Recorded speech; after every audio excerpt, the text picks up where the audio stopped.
Here we go. We're rolling.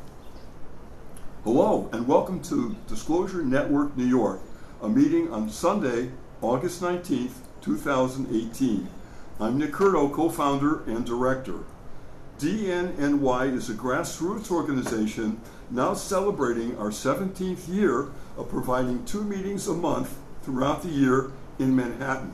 We focus on cutting-edge UFO, ET issues, paranormal phenomenon, and related subjects. Our members do extensive investigative research into these various topics and share that information with the group at our meetings and with our internet followers. Our motto has been right from the beginning, connecting the dots to seek truth.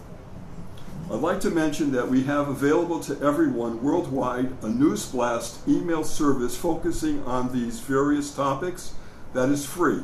Just visit our website, www.dnny.info, and type in your email address where it is asked for, and you'll start receiving our DNNY Newsblast. Again, it's a free service, and we'll connect you with the topics that we are currently focusing on. We have hundreds of people who have been already signed in and accept the service, and also there's a place that you can email us about any things of interest that you have that you think we should know about, and that's very interactive, so we appreciate your input.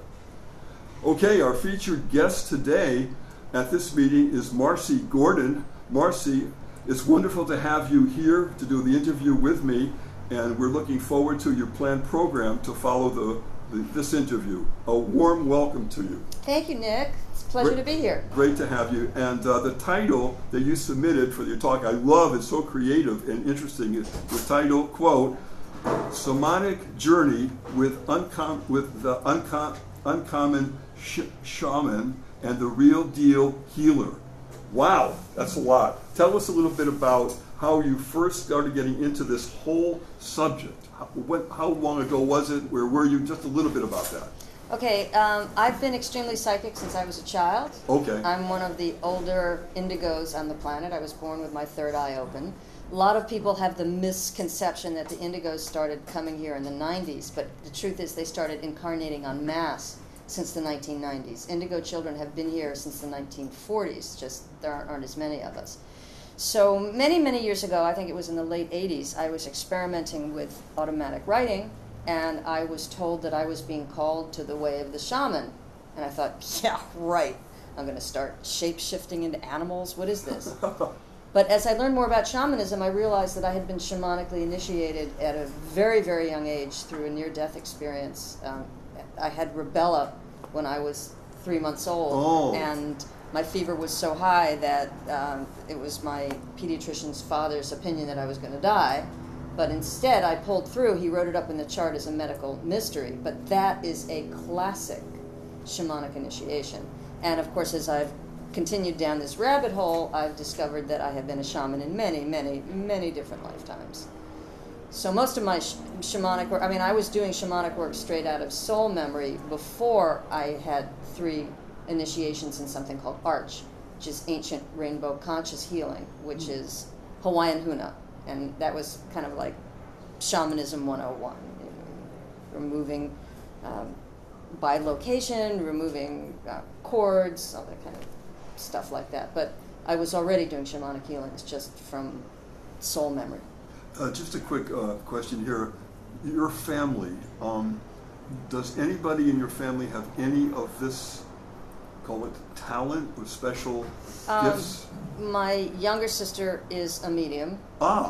My parents were both very psychic, but in denial of it. And when I was 27 years old, I found out from my favorite cousin that I am a direct descendant of the most famous spiritual medium in all of Jewish history, Rabbi Joseph Caro, who channeled a book called the Shulchan Aruch, which is the basis of contemporary Orthodox Judaism. Wow. And not only that, I was sort of an outcast in my family for being politically radical, but a few years ago I came to realize that Joseph Caro was extremely radical because he was the person who promulgated the doctrine of Tikkun Olam, which means repair of the world. He was the first Jew in history to come along and say, why do our scriptures tell us that we're the chosen people? Because we're better than everyone else? That's not what it means. It means that because we're highly educated and extremely psychic, because who were all the prophets in the, thank you, Hal, in the Hebrew, in the Old Testament? They were all Jews. So because we have these gifts, therefore we have a moral obligation to leave the world in a better place than we found it. Makes sense. Actually makes sense. So that's quite a history there. I really wasn't aware of that. Wow, that's a lot. So here we are, and you have a private also, well, I know you wear many hats because you're talented. Could you just briefly tell us what other hats you wear, and then we'll get right into the subject matter? You mean as far as metaphysics or just in general? Both in general and a little bit of that also, just to give them some idea. Okay, well, I'm a licensed attorney, but I only do that for money. Okay. Well, because if I could make a living as a singer and a songwriter and a multi-instrumentalist musician and an actor and a healer, I would do. In fact, I am looking to build my practice as a healer because I would much prefer to earn my living that way, removing physical and mental pain. I mean, why would I want to sit in an office all day when I could do that? Absolutely. I really hope that journey takes you there. I hope so too, because humor is a very important part of my work too. I mean, as a stand-up comic, it's an important part of my work as a contracts negotiator, but it's also an important part of my work as a healer, because any so-called spiritual teacher or spiritual master that does not have a sense of humor is a fraud. Because wow. when you really start understanding cosmology at that level, you realize everything's hilarious. That's no laughing matter. No, it's not. No, it's not. But also, people learn better when they're being entertained. I mean, one of my favorite psychology professors in college was always cracking us up. Like, he manifested every disorder that he lectured on, but I mean, his lectures were hilarious, and you retain information much better when you're laughing than if somebody's serious or angry. I mean, people who are angry or frightened can't think rationally. And also, it's when you're in fear or angry, it stops your creativity, right. Doesn't it? Yes, it puts you in lockdown. It does. Which is why I've always thought that Alex Jones was a disinformation agent, because he's always trying to make his audience angry and frightened. Mm-hmm. And how can people think rationally when you're making them angry and you're making them scared? Mm-hmm. No, I can understand that. Okay, well, thank you for the backgrounding. It's an amazing life journey that you're doing, and on so many levels too. And I hope at some point we can, at some other later date, maybe take a look and experience some of your other talents, because maybe at a party or something we would give. That would be so wonderful. So. Oh, I'd love to entertain. I mean, I'll bring a guitar to a picnic, play some music. Done. Maybe in September. Tell some jokes. When the weather gets a little better in Manhattan, maybe then we could do something like that. Sure. All right. Well, so that's what I've got here for the interview. So we can leave the table here and all that. We can still do that. Okay. And do they have to stand up at any point, or no? No. Okay. All right then, Marcy. I'm going to turn it over to you now. If you're going to doing some addressing, could I make a commentary over kind of low, or would that interrupt what you're doing? No, we're going to be once I start the journey. Yeah. No interruptions at all. Okay, so we shouldn't be doing that then. No, not at all. Okay, so then what we'll do then in fact, you should be in trance too. Oh, I'm planning. All right, so then what we'll say here, we're going to end this part, right? So we're going to say, Marcy Gordon, thank you so much for coming to Disclosure Network, for being a part of our grassroots family, and for providing us with this amazing program today. Thank you so much. Guys, let's give her a hand. Take it off my computer. You don't have to. I must confess, I was somewhat surprised when Nick asked me to tell him what people should expect from this, for a few reasons. First of all, one never knows what to expect in life, so what is the point of having expectations? Secondly, if you're in a state of expectation, you're not present. I recently came across from this wonderful quote from the Buddha, said, "Do not dwell on the past, do not worry about the future, concentrate the mind on the present moment." So if you're expecting something, are you in the present? No, you're in the future. Okay? Also, I don't recall whether it was the Buddha or it may have been Lao Tzu who said, I think it was Lao Tzu who said, depressed people are living in the past. Anxious people are living in the future. People who are living in peace are living in the present. And that's what we were saying earlier, about in order to really be receptive to anything, you have to be in a calm state. You can't be in an agitative emotional state to think rationally or even to receive information. And that's the psychology at the Trump rallies of all this chanting and stuff, because the fascism prevents rational thought. Ah. And they're programming people with these slogans, and they're making them angry and they're making them frightened so they can program. Yeah, sweetheart, do you need some water? Okay. Okay. Do you have water with you? Yeah. Lorraine, would you like a lozenge? Yes. Okay. And speaking of Lao Tzu, I recently came across a lovely summary of the 4 cardinal virtues of the Tao that was said by the late Wayne Dyer. He said, the 4 cardinal virtues are a roadmap to the simple truth of the universe. To revere all of life, to live with natural sincerity, to practice gentleness, and to be in service to others is to replicate the energy field from which you originated. Because we are all, in fact, energy, right? Albert Einstein gave us the famous equation E equals mc squared. Energy is equal to matter times the square of the speed of light. So if matter is energy, and Einstein told us that energy can neither be created nor destroyed, then neither can we. Which is why the energy work that I do has resulted in healings that medical doctors think are impossible, such as paralysis. 2 people have been healed of paralysis due to shamanic journeying work that I do, because we were all taught growing up, oh, brain cells can't be regenerated. Well, a few years ago, scientists said, whoops, yes, they can. Well, brain is part of the central nervous system, so brain cells can be regenerated. Then nerve cells can be regenerated. And also, scientists think, oh, well, doctors think you can't regenerate cartilage. We've got to do surgery and give you... That's also been proven to be false. Is anyone here familiar with a book called The Emotion Code? Oh, I highly recommend that you read this book. It's by a medical doctor. The book is called The Emotion Code, How to Release Your Trapped Emotions for Abundant Health, Love, and Happiness. And it's by Dr. Bradley Nelson, who has been showing the medical community that cartilage can be regenerated, because if you release a trapped emotion, then things can regrow, which makes sense, because if we're energy, then why can't bone regrow? Why can't cartilage regrow? Why can't nerves regrow? So before we start our shamanic journey, I just want to talk a little bit about Hawaiian Huna, which is ancient Hawaiian wisdom. I have 3 certifications in something called Arch, which is ancient rainbow conscious healing. And it's an instantaneous healing technique used by the ancient Hawaiians. Now, the basic principles of Hawaiian Huna are summed up as follows. We are all one. The entire universe is one giant consciousness.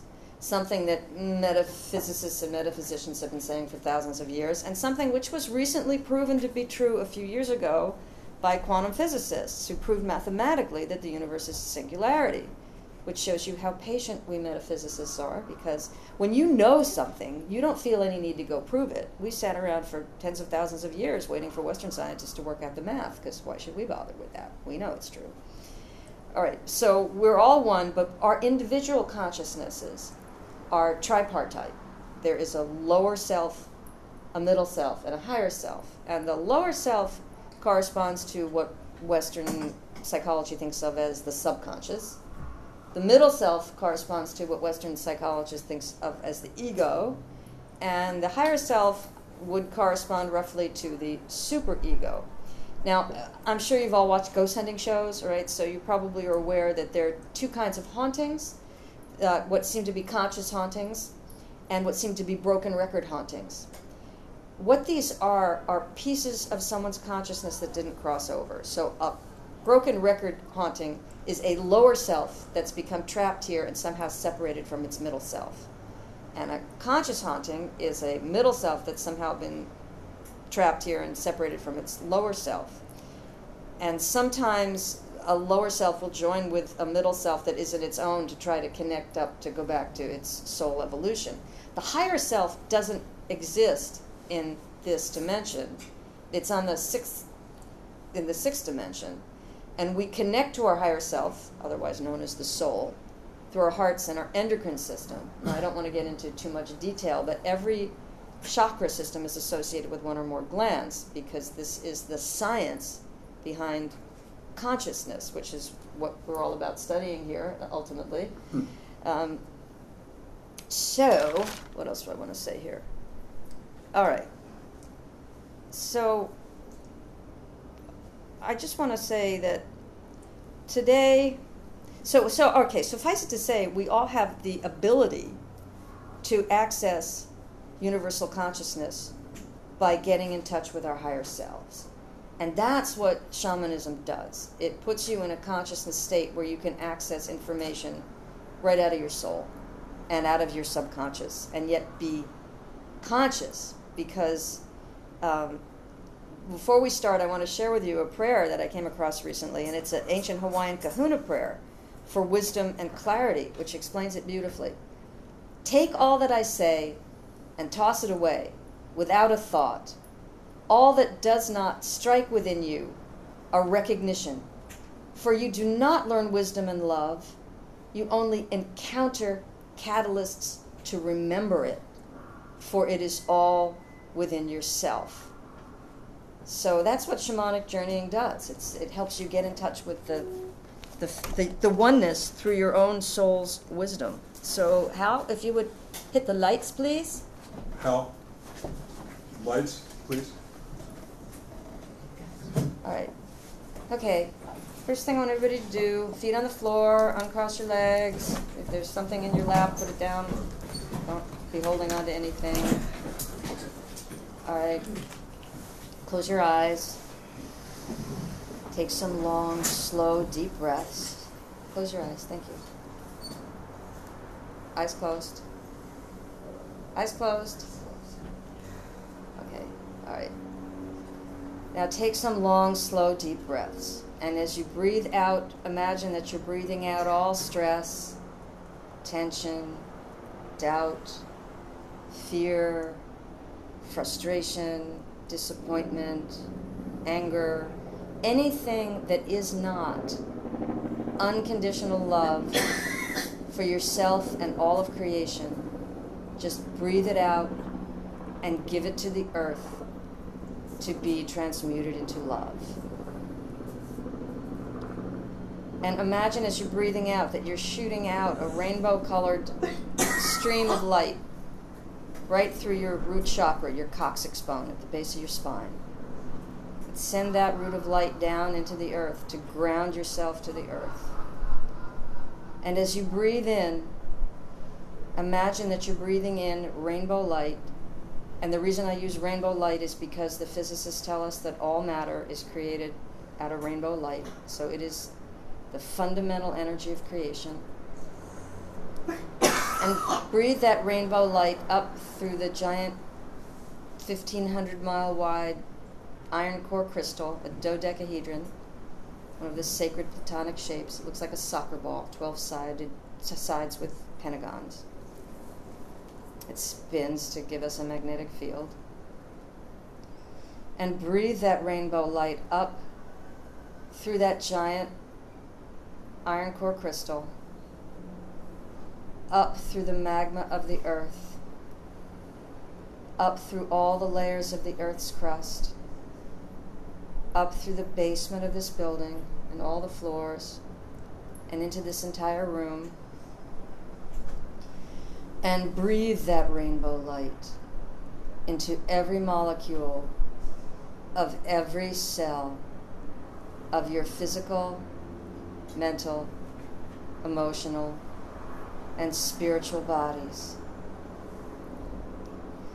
And feel that rainbow light cleansing, healing, rejuvenating, renewing, restoring, energizing, strengthening, clearing, cleansing, healing, harmonizing, balancing, and rebuilding better than before. Every molecule of every cell of your physical and subtle bodies. And as you breathe out, continue to breathe out what doesn't serve you, whatever is not unconditional love for yourself and all of creation. Just breathe it out and give it to the earth to be transmuted into love. And with each breath in, feel a strengthening of your connection to the earth by breathing up all the way through the entire body of the earth, that rainbow light. And breathe it into all the places in your physical and subtle bodies where any negativity was. And feel yourself getting lighter and lighter with each breath in. And continue to focus on breathing in the light and breathing out what does not serve you, whatever is not unconditional love for yourself and all of creation, all of the oneness, while the sounds come to help you cross the dimensions.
And breathe the rainbow light. And feel your body floating on a cloud of unconditionally loving, liquid, rainbow light. Feel yourself getting lighter and lighter, lifting up off the earth, and floating out past the moon and the other planets of our solar system. And feel the unconditional love that the sun and the earth and the moon, all the planets and moons, all the fourth and fifth dimensional beings that inhabit this solar system with us that we cannot see. Feel the unconditional love they have for you as a fellow inhabitant of this solar system, as a fellow being of divine creation, with the potential to achieve divine consciousness. And feel how incredible it is to just float through space. And feel the unconditional love of the entire solar system as one giant intelligence, pulling you gently to the outer reaches of the solar system, past the outer planets, Uranus, Neptune, Pluto. Pluto's still a planet, I don't care what the astronomers say. And the tiny planetoids, Chiron, Pallas, Athena, Ceres, those guys. And as you float out toward the end of the solar system, to the Kuiper Belt, feel the unconditional love of the entire solar system as one giant intelligence, pushing you gently, gently through the galaxy. And as you float through the galaxy, feel the unconditional love of the 100 million stars in our galaxy, with all their planets and moons. Astronomers tell us there are 40 billion Earth-like planets in our galaxy alone, many of which are inhabited with humans like us, our brothers and sisters from space. And feel the unconditional love of all those billions of planets with their billions of moons, and those hundreds of millions, tens of millions of stars just in our Milky Way galaxy alone. And feel the unconditional love that all the celestial beings of divine creation in our galaxy have for you as a fellow inhabitant of the galaxy, as a fellow being of divine creation with the potential to achieve divine consciousness. And as you float through our vast, beautiful spiral-shaped galaxy toward the black hole at the center, which is the seat of galactic consciousness, the logos that created this galaxy, which we communicate with through our sun, which is the sub-logos. Feel the unconditional love that the entire galaxy, as one giant intelligence, has for you as a fellow inhabitant of the galaxy, as a fellow being of divine creation, with the potential to achieve divine consciousness. And as you float through that black hole at the center of the galaxy, feel the unconditional love that the entire universe, as one giant intelligence, has for you. Push gently through the love of the galaxy toward the center of the universe. And feel the unconditional love that the millions and millions of galaxies, that there are billions of stars, trillions of planets, comets, meteors, pulsars, quasars, all the celestial beings of divine creation. Feel the unconditional love they have for you as a fellow inhabitant of the universe, as a fellow being of divine creation, with the potential to achieve divine consciousness. And now, as you float toward the universal core, feel the unconditional love of the entire universe as one giant intelligence, penetrating your hair, your eyebrows, body hair, your skin, your muscles, and your internal organs, your brain, your central nervous system, your heart and lungs, your pancreas, your liver, your stomach, everything. Your skeletal system, the marrow of your bones. Feel yourself vibrating in every molecule of every cell with universal love. And now, vibrating with universal love in every molecule of every cell of your physical, mental, emotional, and spiritual bodies. Go out to a very safe place in nature. Could be a real place. Could be an imaginary place. It could be on the earth. Could be on another planet. It could be mountains or desert or forest, crystal cave, ocean beach, plains, riverbank, meadow, pond, rainforest, jungle, mesa. Any place where you feel totally comfortable, completely protected, and extremely relaxed. A place where you can experience the divine through nature's beauty. And land your rainbow cloud of light in that place. And feel the unconditional love that the light of the sun and the air and the waters of the earth and sky and the land of whatever planet you're on, could be the earth or another planet, or you could just be floating out in space. Feel the unconditional love that the elements have for you. Feel that love penetrating. And just enjoy feeling relaxed in your safe place that you can come back to anytime you want, anytime you need to achieve this level of relaxation. You can just breathe the rainbow light and transport yourself here. And ask your environment if it has a message for you.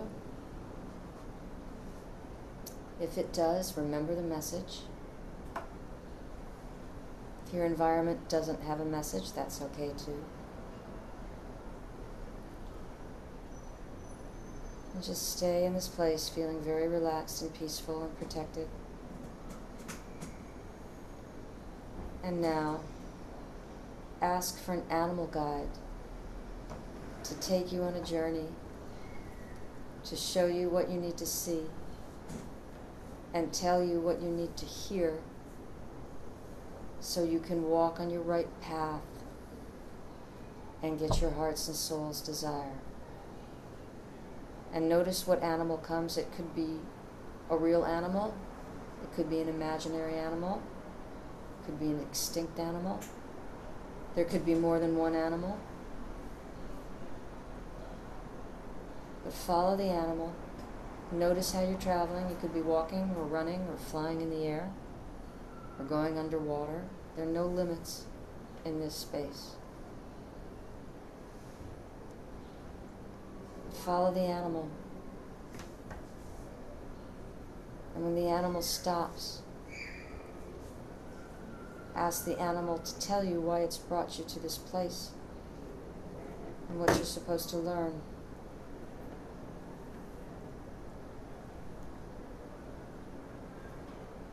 And notice all the details that you can. If you're in a place where there are people, see if they want to talk to you. If you don't know what planet you're on, you can ask the animal or the people who are there what planet you're on. If you don't know what time you've landed in, you can ask the animal or the people to tell you what the year is.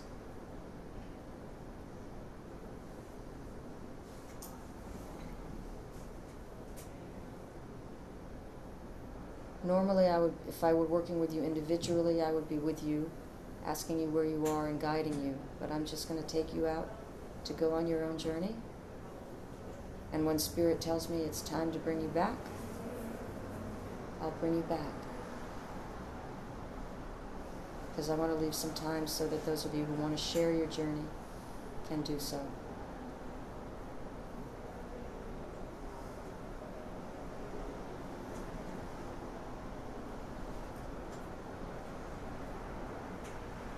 If at any time you're feeling frightened or unsure, just breathe the light. Connect with the earth. If you have any questions, ask your guide. You may receive more than one guide during this journey. It all depends on what you're ready for.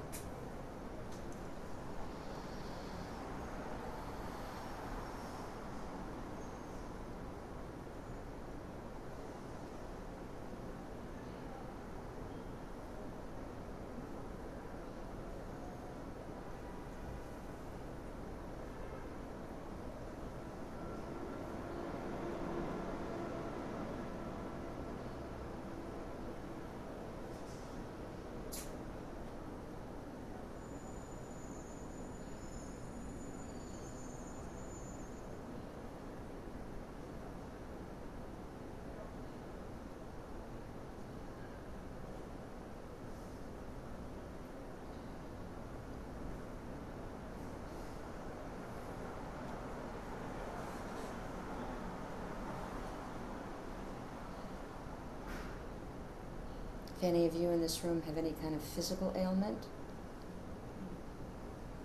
or pain, ask the animal to heal it. I'm receiving a lot of green light right now, which means that there's a lot of healing going on, physical healing, not just spiritual.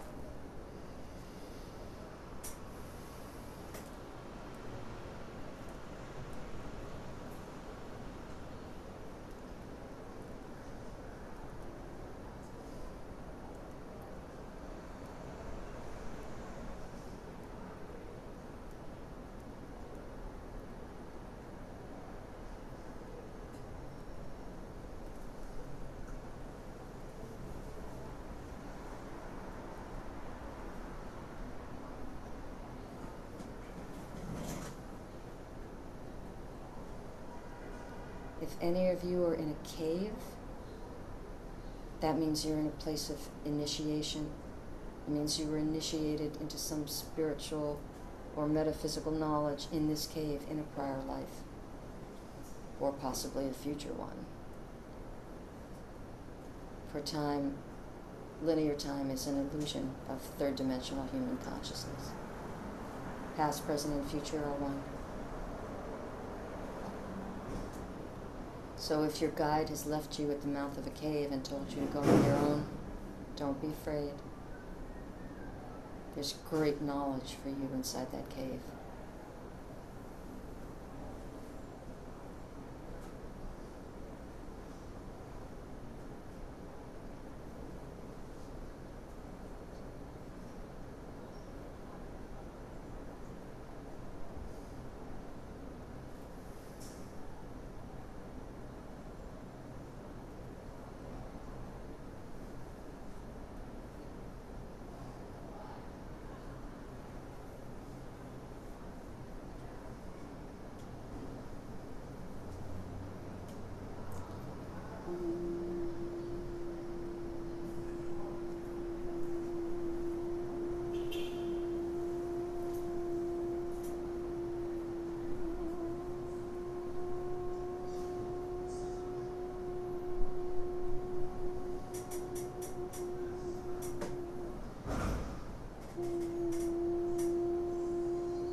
Now feel the presence of your ancestors.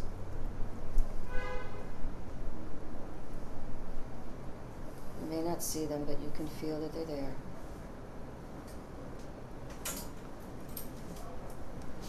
Ancestors are joining with your guide to tell you to start coming back at your own pace. Don't try to open your eyes yet. Just thank your guides. Thank whoever you spoke with along your journey. Whatever trees or rocks spoke to you, or people, or animals, stars, anything can talk in this space. And take some long, slow, deep breaths. Breathe the rainbow light. Connect with the earth. And feel yourself coming gently, gently back into your body. And take all the time you need to return to your regularly scheduled reality. Whenever you're ready, you can open your eyes and come back. Don't try to rush anything. Take your time.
Okay, is everybody back?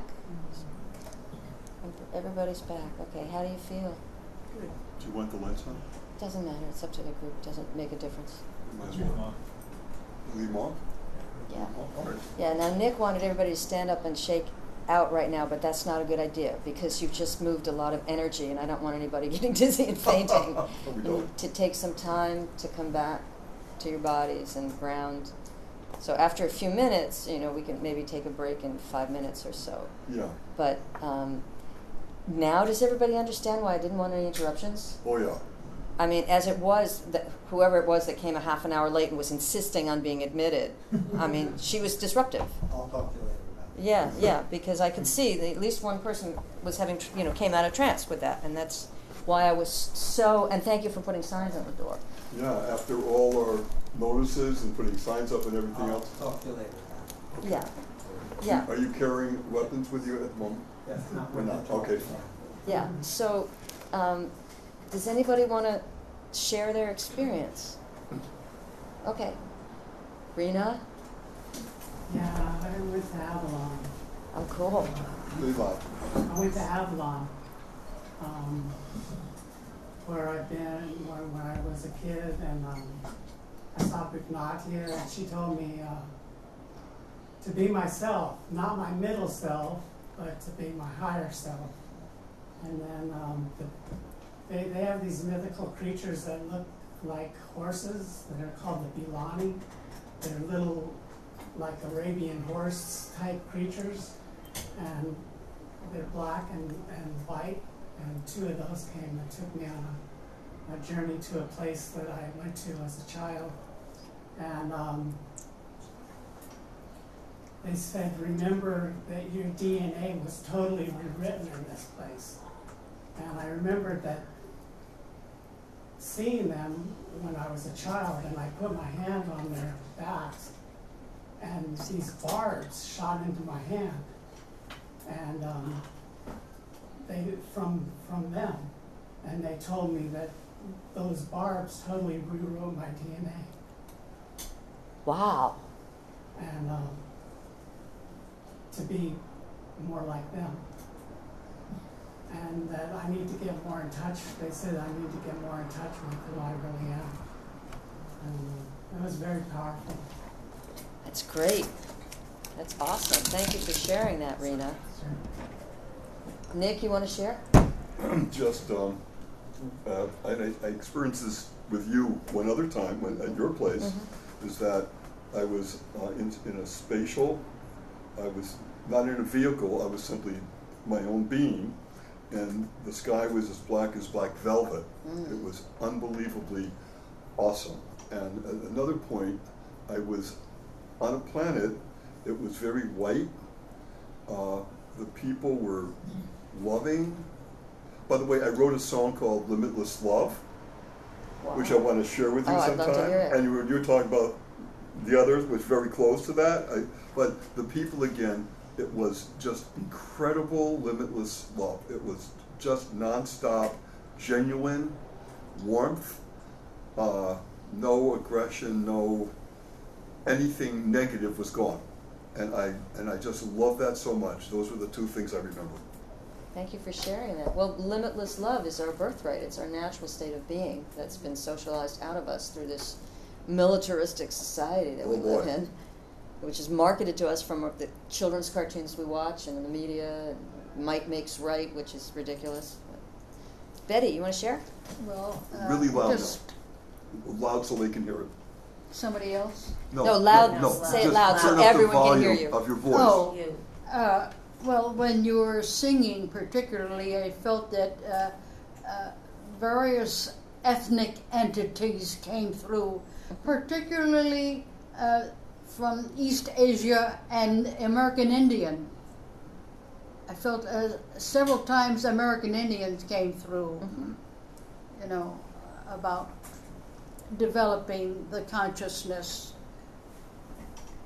Yeah, well, it's interesting that you say that because I didn't know what throat singing was until 2 years after I had been doing it in trance, and there was some of it today where two sounds were coming out of my mouth at once, and that's an East Asian thing, you know. East Asian.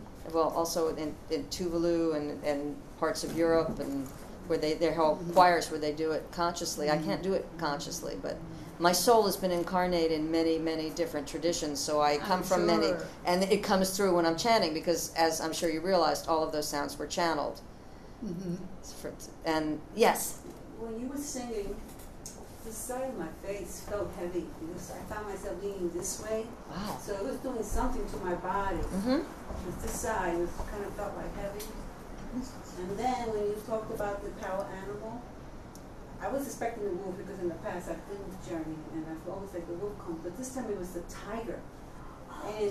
And I think the message was that I need to assert myself more. It's helping me to assert. So the tiger's there to work with me to help me. That's the message I got. So thank you. That's beautiful. Well, as we know, sound travels through water, and most of the body's water, which is why when sound, Western medicine is evolving into light and sound, because sound can actually remove physical as well as emotional blockages that we're holding, since we're all energy. So evidently there was something on the right side of your face that needed to be worked on in some way. So thank you for sharing that. Well, not dreamt, whatever. Turn it up now. Okay, of a rabbit. Mhm. Okay, what came through for me was Pray for Peace, and the year was 2020. And what I saw myself in was in a womb. Wow. Okay, and I saw a rabbit, like almost like in a womb, like kind of like in a womb in the water. Mm-hmm. That's what I saw. May I have a piece of paper? I'll give you a piece of paper. Wow, that sounds pretty powerful, because rabbits symbolize gentleness and as well as fertility. Yeah. Yes, Naomi. So I was on this alien beach, and there were spirits jumping out of the ocean, the alien ocean, and alien animal, cat-like, but alien, and birds, and some rainbow entity was standing next to me as we were looking at the beach, and the spirits, I believe, were ETs that had passed, and they were jumping out of the ocean. And did they talk to you or tell you No, anything? They're just showing you that they're there. Seeing the panorama of that, yes, and the rainbow entity, very erect, standing very straight, multicolored entity. Sounds beautiful. Thank you. Maybe you can try to draw it when you get home. Anyone else want to share what they experienced? Bill? Well, I didn't have anything. Really loud. I didn't have anything as dramatic as what I just heard, but I've had trouble replicating a sort of accidental, initiated experience that I had many, many years ago.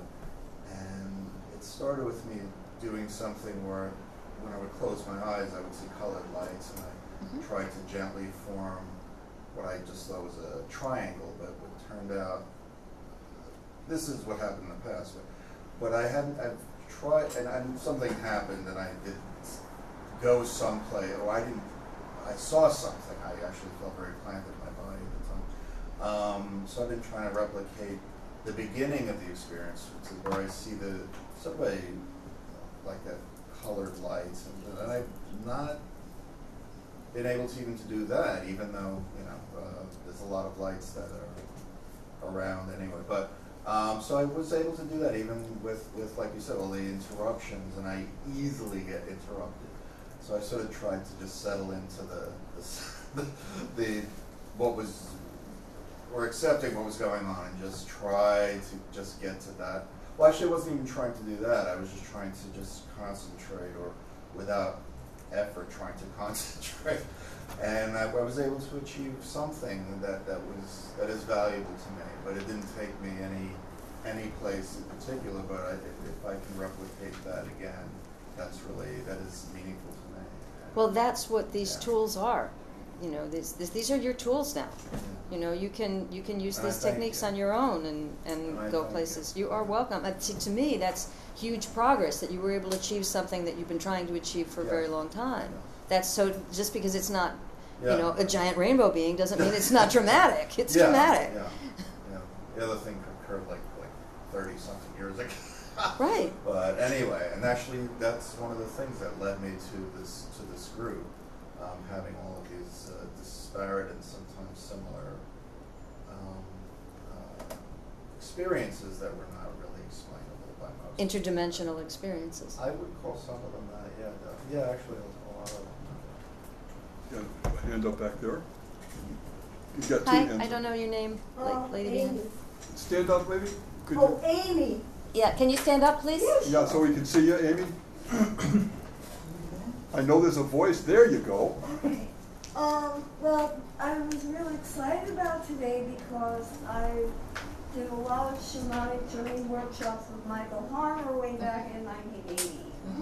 1981, and I've been enthusiastic, and I've studied shamanic traditions as an anthropology major in college. So it's been like a huge part of my life, my entire adult life, since the 1970s. And so I was real excited about today. And when you started singing, it was the most beautiful, fabulous thing I just about ever heard. And my whole body just started tingling, and it was just total ecstatic tingling over my whole body. And it was all purple in front of my eyes.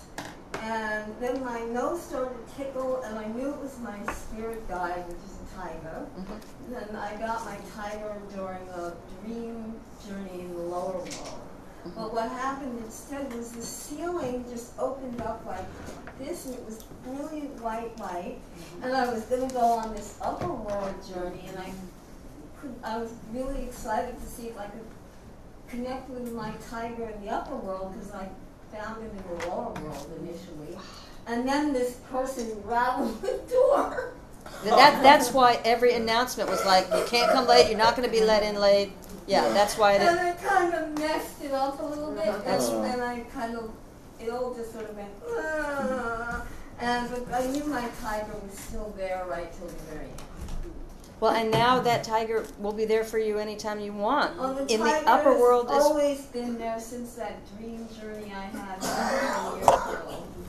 And my other spirit guides though didn't appear, but the tiger did. It tickled my nose. I could feel the whiskers tickling my nose. It was just so real. Well, it is, as an anthropologist, I'm sure you're familiar with Vygotsky, who said if it has psychological reality, it is real. So, thank you so much for sharing that. Also, your chanting made me want to do. I do a performance called yoga dancing, and I just want to yoga dance so badly. Cool. Okay. Thanks, Amy. Your last name isn't Harleib, is it? It is.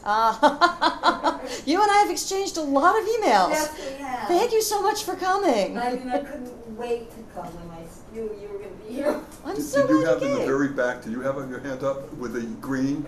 You? No, I didn't. No, you did not? Okay. Anybody else with their hands up? Anyone else want to share anything? Oh, here we go.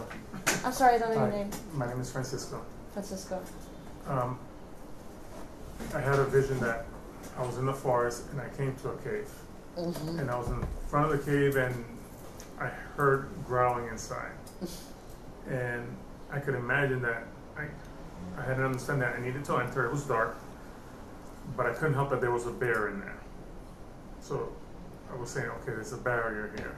And as the bear was growling, I sensed that I could understand what it was saying. But it was telling me not to come in. It was telling me not to come in. And as I was growling, I had visions of what's the name of that movie of the bear tears up the guy, the Reverend or something? The Revenant? Yeah, the Revenant. Uh-huh. And I had those visions. So I started running out. You bet. And I felt the growling behind me, so I felt like I was being chased by the bear. Ooh. And I found a tree, and I climbed up the tree. And went up to the highest place that I could on the tree, the highest branch, and the bear was climbing up behind me. And once I got up there, I was like, oh, I wish I had grabbed something that I could hit it with. Now I'm going to have to kick it. What if he bites my ankle? All these thoughts. Wow. I have to fight this thing off. Whoa. And then I came to a realization.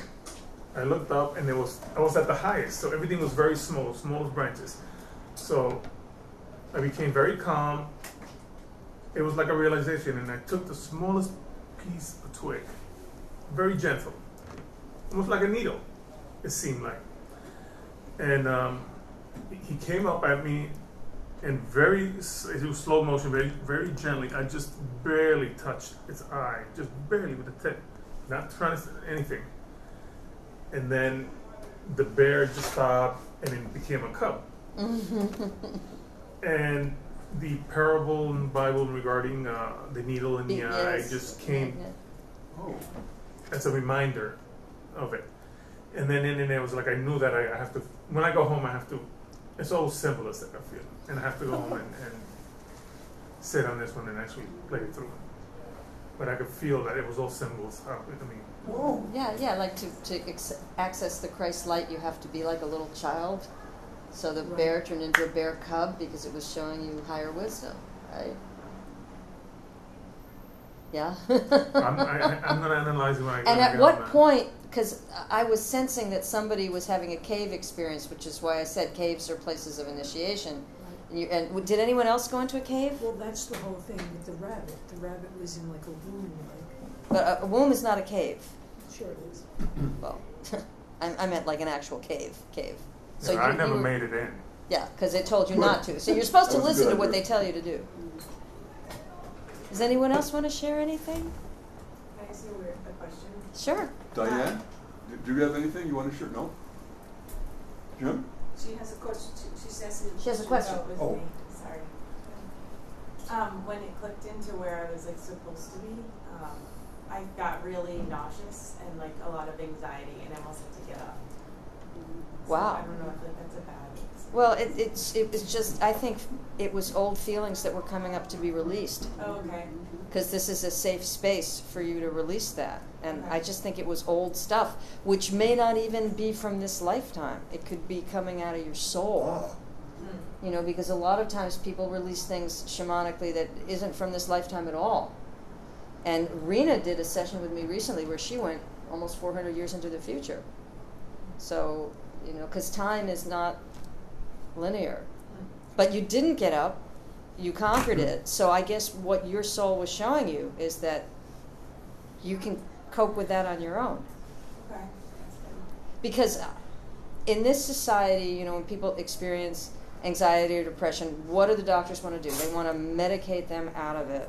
That is the wrong thing, because feelings are there for a reason. It's just like pain is a messenger, your feelings are a messenger. And you don't work through them by suppressing them. You work through them by confronting them. You know, like dark night of the soul, you know, the only way out is through it, to confront it head on. So, you don't feel anxious now, right? No, I feel fine now. Do you? So I think that was your soul showing you that you have complete control over your emotional experience. That's it. Marcy, were you saying during the session about leaving the negative, putting it down, Yeah. and all that? And there's so many. But transmuting it, giving Okay. it to the earth, because if you try to do things with your own energy, you can burn yourself out. We always can leverage the power of the earth, because the earth is our mother. The earth is a giant battery. It's this giant electromagnetic energy source. And I have worked with other healers teaching them this technique. You know, don't try to do this yourself. You know, leverage the energy of the earth. Because we always have that. We have become so disconnected in this culture from being grounded to the earth, from the phases of the moon. The average person on the street doesn't even know what moon phase we're in, because they don't even look up at the sky. Mhm. You know, whenever the moon's full, I'll walk around, people in my neighborhood, oh, look. And most people will thank me for making them look up at the full moon, because they don't even think to look in the sky. And that's part of why they're trying to get us addicted to these mobile devices. You know, as people are always looking down so that they're completely disconnected from their environment. I mean, what is the number one thing that any organism needs to survive? It has to be in touch with its environment. And yet hundreds of people a year are killed in this city alone because they've got the music in their ears so loud they can't hear anything. They're looking at their phones and they're walking straight into the street against the light, and they can't hear people screaming at them to get out of the way. And I met one cop on the corner of 35th and Madison who told me in 1 year, and this is one cop, saw 37 people get killed in front of her that way. Whoa, that's. Yeah. Oh my God. I Yeah. had no idea it was like. It's that bad. And it's deliberate, because it's all about mind control. And, you know, I've seen people, like 4 or 5 friends, all walking together around the street, and they all were looking at their cell phone and doing texting, whatever, Yeah. and they weren't talking to each other. No, They it's- were walking like a little herd, but totally cut off from each other. it's not social media, it's anti-social media. Yeah, I it read a is. study Across that the was street done. like this. I read a study that was done recently. They took Yeah. children and took them completely away from any electronic media for a week. Oh boy. And they discovered a huge increase in their social skills. That kids who are looking at media all the time don't know how to read people's emotions. That's really That's true. frightening. I talk to young people on the subway all the time who tell me, gee, I never just sit and have a conversation with a stranger like this. Not in real time. Online, yeah. There's a tremendous decrease in social skills. This technology is designed to completely de-socialize people. And of course, I'm sure we're all familiar with the fact that there's a tremendous amount of anxiety being caused by young people from social media. They're not getting as many likes on Instagram or Facebook as their friends, without realizing that everybody's presenting a false view of themselves on these social media. And they, oh my God, all these people are happier than I am. There's something wrong with me. You know, turn it off, put it away. I mean, I have friends in their 20s and 30s who do not know their way around this city. They are so dependent on the GPS that if their battery goes dead on their phone, they have to ask directions in their own neighborhood. I have one coworker, I said, well, you know, it is dangerous for you to be sleeping with that phone by your head. Never mind the Gauss. Turn it off. And her response was, what if my mother calls? I said, then you'll call her back. Where did you learn that you have to be available to other people 24 hours a day? And then I told her that from all my entire adult life, I have let everybody know to please not call me after 10 o'clock at night, because I'm not going to answer the phone, even if I'm awake.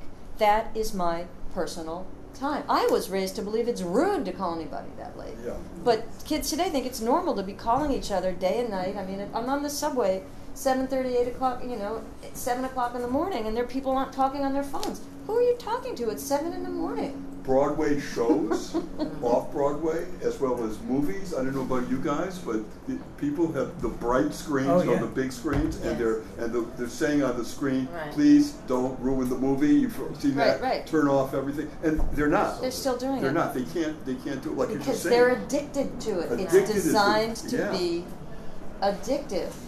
And that's frightening, because we're raising a whole generation of people who don't have social skills, who don't have navigational skills, and who don't want them. Yeah. That's scary.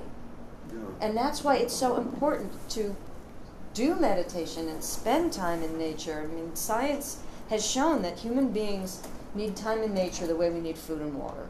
And we need to connect with nature. And this time of year, it's very important to go into a park, take your shoes off, and walk on the earth barefoot. Yep. Because you are getting the magnetic vibration, to say nothing of the fact that if you have any aches or pains, just sitting in the park for an hour with your bare feet on the ground is going to greatly reduce your aches and pains, just because it's been known since the 1840s that electricity and magnetism remove pain. I mean, if you have an ache or a pain, put a refrigerator magnet on it. I mean, it's that simple. I mean, the opioid crisis exists because pharmaceutical companies are making lots of money getting people addicted to these horrible drugs. Right. Give us back the pot and use the magnets. Really. Once you start exploring just that topic alone, which we have here in the group, it's mind-boggling. It's a nightmare beyond anything anyone ever thought about. It's that bad. It is. And it's on such a scale. And sometimes the things that you're taking are making things worse. Oh, yeah. And plus, little children should not be looking at screens. It's destroying their eyesight, and it's getting them addicted at a young age to the point where they can't function in real life. I mean, I've seen this. I've seen 10-year-old children who don't want to walk in the park with their mothers. I went on this foraging class in Prospect Park with a client of mine and her family, and her 10-year-old son kept complaining and asking for her phone. And I said, but it's so beautiful in nature. She said, if I want that, I can look out the window at home. I mean, the kid is so addicted to that technology that he can't experience the beauty of the natural world. This is shutting down their humanity. It's your birthright as a human being to interact with nature. And when you're in a program situation, your creativity goes out the window. It's gone. You don't have that connection anymore, and you need space for that. Oh, that's yes. As you know, really important, and it will shut that down for you, and it will block it. And fear does that too, of course. Yes. You know that when you have a situation or depression. Depression's another one. When you have severe depression, you can't write, sing, do anything creative. You're almost in a state of I can't handle it. I just can't. I just can't do it with any of that now. It takes usually time will help to heal it. That can be. It can be healed instantly. Okay. Okay. I have, again, the shamanism. I had a friend from college who, physicist, brilliant, went to college at 16. For 9 years, he'd been chronically depressed. He had a nervous breakdown. He had one session with me over the phone, and it changed his life. And I'm going to be involved in some research on this because a few months ago I met a neuroscientist and was very interested in my work, but she doesn't have EEG machines in her lab. So she introduced me to another neuroscientist who's an academic who will be back in the fall. And that woman's going to give me a one-off in her lab with 2 EEG machines. Well, meanwhile, and both these neuroscientists are art curators, by the way, so talk about creativity. So the first neuroscientist came over to my place last June because a neuroscientist friend of hers was in town from England, and he had a portable EEG machine, and the 3 of us decided for research purposes we would put it on me to see what brainwave state I'm in when I'm channeling these sounds and doing. Turns out I'm in gamma waves. Gamma is the longest brainwave state there is. It's the brainwave state associated with the oneness and Tibetan lamas and blah, blah. Okay, people who are chronically depressed spend very little time in gamma. So it is my suspicion as a scientist that the reason I'm able to help people heal from sometimes years worth of depression in one session is because I'm helping them achieve gamma. And that's what I want to go into the lab and do this research. Boy. Keep us close on that when you're... Yeah, well, one more postscript to that. I mentioned this to a friend of mine who is a reality TV show producer. And 8 years ago, I shot a pilot for her for a ghost hunting show because I'm also a psychopomp and I release trapped spirits. Well, she said, forget Haunted Hunters because now there's zillions of ghost hunting shows. She told me that the trend now in reality TV is healing, but the problem is there's no way visually to see what's going on. Well, we're in a lab with 2 EEG machines where you can see everything. So hopefully she'll be able to come up from South Carolina in the fall in my one shot in the lab and shoot a pilot. And because if she said, Marcy, if I can sell this pilot, there's your money for your ongoing research. Wow. That's yes. awesome. I had an insight that the ubiquitous and insidious use of all these gadgets is going to make us sympathetic to AIs to the point where, we're like totally have more sympathy for them than like real humans, and then that's already happened. The Matrix problem. No, that's already happened because they did research on people with an AI begging not to be turned off, and something like 70% of the people wouldn't turn it off. No, it wasn't that much. It was frighteningly high. A high number. High number of people would not turn off an AI. Begging them not to turn it off. And they wouldn't turn it off. Whoa. Frightening. Frightening, because that's what I'm saying, that this technology is depriving people of their humanity. Yes, Rena? By 2050, they want to have transhumanism, where you can download your personality into AI. Yeah, the Borg. It's the Borg. Yeah. And it's frightening. Yeah, it's very frightening. And we need to find, people, And there's no soul, No. You download your thoughts, but you don't download your soul into it. But that's why people like Ray Kurzweil, who's one of the great proponents of transhumanism, is totally off his rocker because he takes a zillion supplements, he's trying to extend his life, but he doesn't understand that life is about the soul, not about the physical body. And we as artists and creative people are the ones who, it's incumbent upon us to wake people up, saying, you're losing your humanity. A lot of this is coming at us very, very quickly. So, everything. So that's why consciousness and consciousness studies are so important, because we're not taught this in school. We're taught this ridiculous rationalism. I was raised by atheists. I didn't even know I had a soul. But it's hard to be an atheist and be a spiritual medium and a shaman. So, I found out about God through Epiphany, which is, I think, how everybody should find out about it. We're talking about trying to make change and trying to give good information to others. But one of the things we'll be doing on the October 13th, the Saturday, the major meeting we're going to have, for that whole afternoon, 4 hours with a half an hour When intermission. does it start? It's going to be on Saturday, October 13th. What time of day? It's going to be from 2 to 6:30. Okay.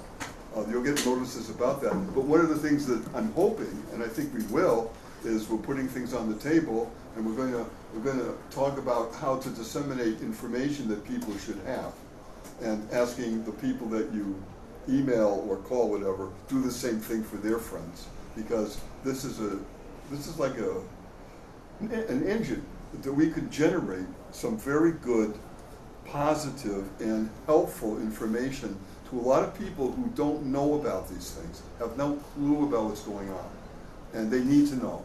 They need to know for themselves, their children, and the generations to come. It goes that far. So we're working on that program, and the first one's going to be on the 13th of October. And that's one of the main thrusts of that, is to what information we can put in, and then disseminate that widely, and ask the people to do that same thing. So that's one of the things we're doing. That's a goal. That's excellent. Also, I just want to mention, I've got 2 radio programs now. One of the programs is called Disclosure Network with Nick. Hello. And the other one is Your Rancher Book with Nick. That's the spiritual book. They're both 1-hour programs, and they're both interview programs, both of them. And I'm going to put that out on an email so you can know when it's going to be. And Rena has already done the first one. Thank you, Rena. Again, an amazing hour. Oh my God, you're going to have to do part 2. A man named Robin Jorgensen just did one. He's going to do part 2 because he had so much information he couldn't get it all in one program. So his program's coming on next Thursday from 10 to 11. I'll give you all that on the internet. And obviously, you are going to be asked Thank you, to Nick. be, and of course, Lorraine and others here in the room, you know who you are, that it's just, I want what's going on in this room with these people to be widely disseminated. It needs to be. So that's what's going on. I'm very excited about that. So it will be, we got YouTube going on, thank you, Jim. We got our own internet website, and now we got a radio program. So we're getting more widely, for the other one, the Rancher Book with Nick, you're going to be asked, my friend, and Maria, if you want to do an interview, because your path is amazing too. And so I just want to share what's going on. I mean, this is an amazing group. We have over 500 people getting our emails now. And everything we're talking about, they're also getting. So if they can't, say they're on the West Coast or in Hawaii, in some cases, wherever, they're at least getting what we're doing now. So it's all helpful. I'm very excited about this more outreach that we're doing right now. It's incredible that we're doing this more than ever, like 10 times what we used to do. So very excited about that. Awesome. Yeah, we got about a half an hour. Do you want to do a few question and answers? Sure, absolutely. You want to first, guys, stand up. You've been sitting. Yeah, you guys want to take a break? Take a bio take a break? 5-minute break. Yeah, that's... Hands, Marcy, you can go ahead. Okay, Naomi, what's your question? Okay, it's a 2-part question. I hope you don't mind. So anyway, I want to know about your animal guide and how that came about.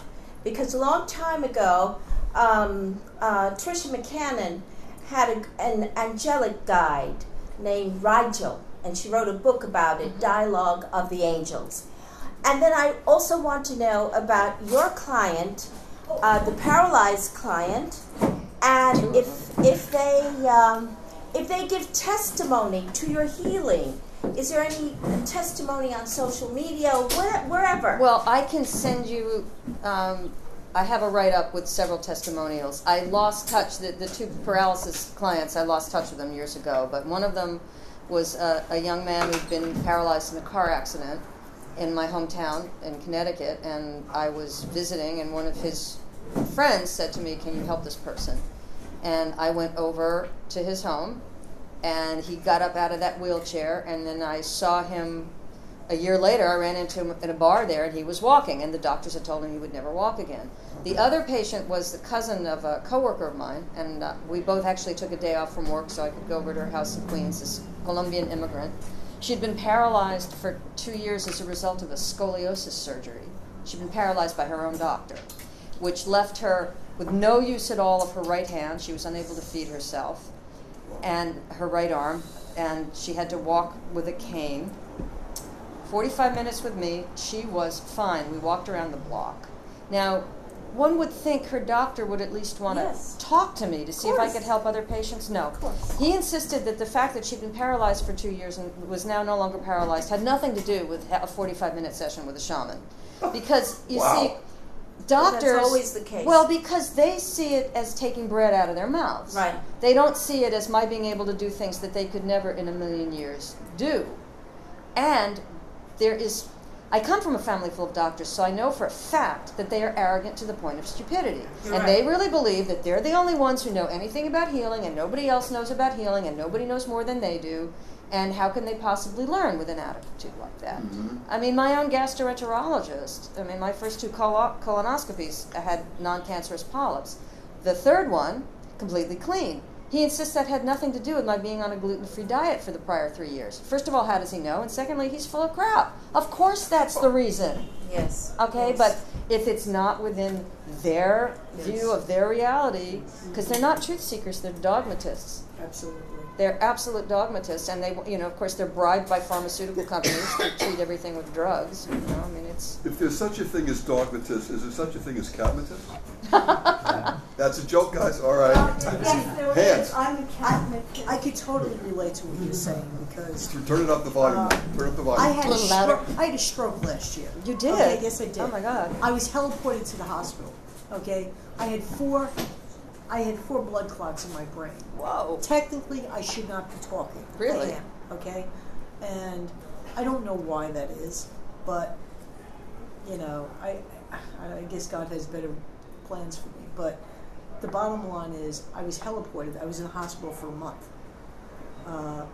And they gave me the medication, and, you know, it was just really weird.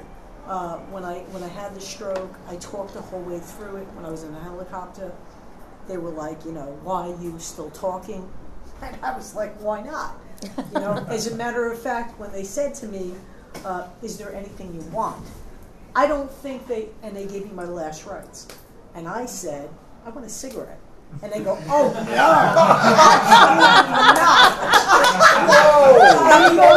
oh, no, we can't give you a cigarette. And I was like, then why the hell did you ask? So, I mean, and he was like, oh, and I mean, it was like I committed the last, you know. So when I was in the hospital, you know, they put I had a colostomy bag, and I was fucking pissed. I mean, I was really pissed. So, you know, long and short of it is, every day I would say, when is this coming off? I said, I'm not leaving the hospital with this thing. I said, if it doesn't come off, I'll rip it out of my fucking body. Wow. I said, and my mother was like, oh my mother deserves a medal, okay? Because after a while, and what I would do, okay, first of all, they told me, my nurse, who I fired, she said to me, you know, one of those kind of like pep talks, she goes to me, well, you had a stroke, and, you know, you have to be okay with that, and all this other bullshit. And my mother's sitting where you're sitting, and I said, Mom, get her the fuck out of here. And I said, and my mother was like, you know, being really nice. I said, no, Mom, don't be nice. I said, she's fired. I said, I don't want her. I said, if the person who is my major doctor, the person I'm going to be working with, is telling me that I have to accept the fact that I'm going to be, you know, paralyzed from it, no. I don't want her in my court, okay? I said, don't want it. Wow. Long and short of it is, I came out, I started jumping rope. I have all mobility in my hands, okay? I'm not paralyzed. I'm not mental. Maybe I'm mental before that, but but the truth of the matter is, I think it is about mind over matter. Well, it's what I was saying earlier about us being energy. We're energy. The power of the mind is so much more than the medical doctors think it is. Right. That and the power of sound. Absolutely. I want to share a story with you. Back in 1997, I was living with a man who worked in the restaurant business, and so he worked at night, and he was on his way out one night to work, and he playfully fondled my breast and flipped out because I had a lump in my breast. I said, don't worry about it. I'll take care of it. Right. I sat and I channeled sounds. I chanted for half an hour, and that lump disappeared. And he, of course, spent an anxious night. He came home. I said, here, honey, it's fine. Check it out. He said, it's gone. I said, I told you I was going to take care of it. But doctors don't believe this. They think you got to have surgery and you got to have drugs and you got to have chemotherapy. Chemotherapy is the worst thing in the world. Absolutely. It's not necessary. And colloidal silver and oil of oregano kill just about everything. They kill MRSA. They kill everything. Yeah. We got about 10 more minutes. Okay. A couple more questions. Go ahead. I had an insight a few years ago that as you can affect your dreams and the things you do in your waking state, is Yes. reverse true. You can affect your waking state by what you do in your dream. Absolutely. It's called lucid dreaming. Lucid, When you, no question, because it's all about the power of the mind. And when you're dreaming, where are you? You're on other planes of consciousness, right? You're not here in this density. You're in the dream world. You're in the astral plane. That's why when people dream of deceased friends and relatives, that's really them. They're coming to visit you because you are where they live. Whoa. Tom hasn't spoken yet. Go ahead. I've come across a lot of folklore about shamanism and Native American traditions and Norwegian traditions. I was wondering, is there any similarity between what you do and what they do? Of course, it's shamanism is shamanism. I mean, before Christianity, you had shamanic traditions. Not only the Celts all over, but you had shamanic traditions in the Balkans and all over Europe. You had the witches in France. I mean, they were the pagans. This was considered normal everywhere until Christianity came around and telling people, no, you should be ashamed of your body, and no, nature spirits don't exist, and blah blah blah blah blah. People have been working with nature spirits since time immemorial. They're real. They're totally real.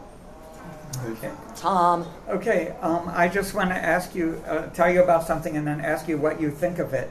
A very good friend of mine is an internationally known choreographer, and recently she did a piece where she hired a man who had, I should say he still has, cerebral palsy to play the main part. And doing her choreography reversed the symptoms of his cerebral palsy. Whoa. He, after a few months, he could walk with his soles of his feet touching the floor for the first time in his life. Within about another a month or so, he could walk like a regular person walks. And he's been teaching other people the same choreography, and it's healing their cerebral palsy, and they're healing other people. And she has an international, worldwide organization now that she calls the Cerebral Posse. Right? I love it. Oh, that's great. And she goes to Switzerland and South America, all over the world, and teaches people all this stuff and keeps us all going.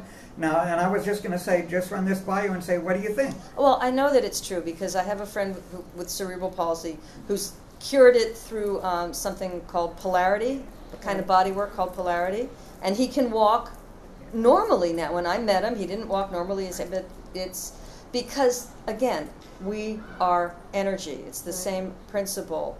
And I think in the case of this man, just the fact that some choreographer believed in him enough to teach him to dance shifted his consciousness to the point where he taught his muscles how to do it. Just as, your name's Lorraine? Just as Lorraine was determined that she wasn't going to be paralyzed and she wasn't going to listen to the doctors tell her she was going to be paralyzed, and through sheer will, she's absolutely fine. And I think another reason you were talking all the way through your stroke is because the plasticity of the brain is far greater than what our scientists think it is. Yep. There's consciousness all over the brain. I mean, it was widely believed for many years that the left side of the brain has language and the right side of the brain, until they started studying Asian people and saying, wait a minute, these Asian people had strokes in the left side and they can talk perfectly, and found out that Asian people, their languages are pictorial, so they can have lesions all over the left brain and still talk because language is in the right side of the brain. But I think increasingly we're coming to believe that the brain can take over any kind of function. Absolutely. So if your speech centers are knocked out by a stroke, guess what? Other parts of the brain can take that over. And brain cells can regenerate. Right. And the other thing is, I really believe this for me. Turn it up, your voice. I really believe it has to do with mostly determination. Absolutely. When I left the hospital, and I stayed with my mother for a week, I immediately went on the treadmill. I immediately went on the treadmill. And my mother would say to me, you really shouldn't be doing this. And I would be like, listen, you know what? If I have another stroke and I die, I die. I said, but you know what? I am not going to spend the rest of my fucking life where you're going to have to swipe my ass. I said, it's not happening. Okay? Beautifully said. Beautifully said. I said, it's not happening. It's not happening. So every day when I woke up, I would go on a treadmill. And when I came home, which I was supposed to come home a month. I came after a week. I was like, Ma, I love you, but I don't belong here. I want to go home. So I went home and I started to walk with my sister, okay? And I also started to take supplements. And I started to work with weights. I would go to the avenue. And I mean, I really believe that's why. Absolutely. I was determined not to, I didn't want to be paralyzed. What the mind can conceive, it can achieve. You ever heard that? It's true, because everything is about thought. Yep. And our thoughts are so much more powerful than we realize. And our words. I mean, you were constantly vocalizing the fact that you were not going to be paralyzed. I worked out with a jump rope every single morning at 6 o'clock. I would wake up. No, but I mean when you were in the hospital. Oh yeah. You were kept telling your doctors, no, this is not the.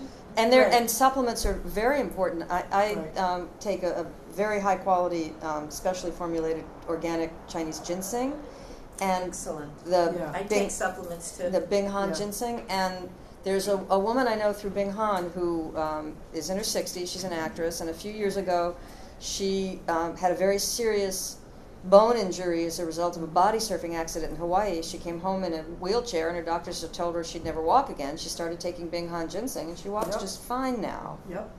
And it works on dementia, and it works on diabetes, and it blah, blah, blah, blah, blah. But people don't believe that. That's why they call it the king of herbs. It's an adaptogen. But there's so many modalities of healing that are, I mean, I come from a family full of doctors, okay? From the time I was 7, and this was coming straight out of my soul, I was telling my father, nature gives us everything we need. You don't need those drugs. You know, they're herbs that'll do that. Right. And he thought I was crazy until now he's in his 90s, and his blood pressure medication was interfering with his erection, so he was asking me what herbs can he take for blood pressure. So I sent him a link to Natural News with 8 different herbs. Dad, the hawthorn works really well, but here are all the, you know, because now he's asking me about natural cures, because he was visiting me a few years ago and he was complaining about his sinuses. I'm like, here, take this. And I gave him a glass of water with 2 tablespoons of organic, unfiltered apple cider vinegar. Right. He said, "Whoa, that works!" So he started taking it. I take that. And then he went to his gastroenterologist. I mean, to his otolaryngologist, and told his otolaryngologist about this natural cure.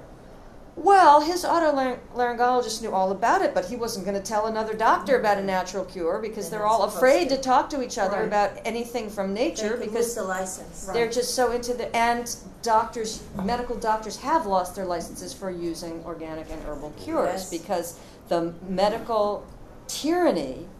Why? Because the pharmaceutical companies are multi-trillion-dollar companies, and they run everything, and they're the ones that are opposing socialized medicine, and they're the ones that are opposing legalized marijuana, them and the banking system, because it collapsed the banking system, because the banking system thrives on all the money that's laundered through illegal drugs, but that's the real reason. If it's a violation of the federal government's own regulations for marijuana to be a Schedule I drug. I mean, heroin's a Schedule II drug, because to be a Schedule I drug, it has to have no known medicinal uses. Well, if it has no known medicinal uses, then why is every pharmaceutical company in the world tripping over each other trying to patent cannabinol derivatives? Why is there such a thing? I just did a paper on that. What's this difference between medical marijuana and recreational marijuana? None. Got to, Marcy, this has been We gotta go. 2 of the quickest hours. Hello, guys, really?